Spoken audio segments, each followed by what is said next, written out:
Ubu ivoka rirashoka mu makungu mbere rigasanganwa akanovera kadasanzwe. Si ivyo gusa ni inzahabu isa n'urwatsi rubisi Imana yahishuriye abenegihugu. Ivyo bivugwa na musitanteri wa komine Kiremba mu ntara ya Butanyerera Pascal Habiyakare. Musitanteri rero avuga ko bakimenya ico gitegwa ko gishobora kuba ishimikiro ry'ubutunzi, komine Kiremba yabaye ya mbere mu gihugu mu guteza imbere ico gitegwa.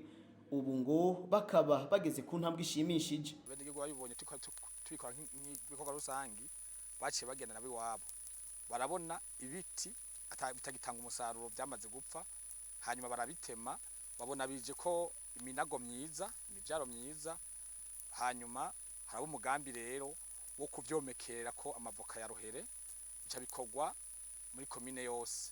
Hacaba n'undi mugambi wagutse wo komekerera abenegihugu ivoka ryose riri mu ndimiro ryaba iryatewe canke iryimejeje.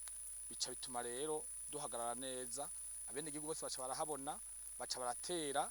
Ubu kandi harasubiye haba iyindi kampanye yo komekera ayandi mavoka. Ubu muri no komine tugeze ku mavoka amaze guterwa mashasha ashika ku miliyoni 3,18. Hanyuma hariho kandi aya yatemwe yo twamaze gutangura kwamura. Kandi hano mu mihana y'abantu amwe yomekererwa yaba yavuye ku bishitsi yo yacanyaruka cane, yaba yamivyaro yari iri mu mirima y'abantu yose ubu yamye nkuko muboniri. Twebwe iyi niyo ntambwe tugeze ku muri komine ya Kiremba. Iyo ndongozi ya komine Kiremba imenyesha ko intumbero nyamukuru ari ugushora hanze umwimbu w'amavoka kugira ngo abenegihugu bashike kwiterambere rirama. Kubw'ivyo musitanteri Habiyakare atera kama abenegihugu arongoye kwitwararika ico gitegwa c'ivoka kuko ngo camaze kuba igitegwa njabuka amazi. Jewe ijambo ryanje ni n'ururirimbo rwanje, ni igitero n'icitabiriza. Nabwiye abenegihugu yuko dutomboye ikindi gitegwa njabuka amazi, igitegwa kitavuna, igitegwa gisaba umwavu, kigasaba no kuvomera ukagikurikirana, kandi igitegwa kibana n'ibindi bitegwa. Dusaba abenegihugu rero kukigira icabo. Mbere jewe ndabasaba yuko no mu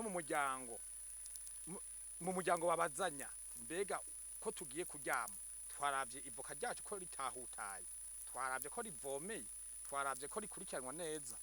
Rero ndatera kama abenegihugu bose bamenye yuko iyi ni inzahabu y'urwatsi rubisi Imana yaduhishuriye, ntagire umuntu ayisamarako. Kugira igihugu gitera imbere nuko imiryango ibiteye imbere. Nico gituma indongozi zikwiye guhimiriza abenegihugu zirongoye zibereke ahantu hose hashobora kuzanana ibitunga umuryango, gutyo igihugu gishobore gushika ku mahangiro cihaye. Komine Kiremba rero ngo ifatwa nk'icitegererezo mu guteza imbere igitegwa c'ivoka kuko ngo n'abava mu zindi ntara bajayo kurahura ubumenyi.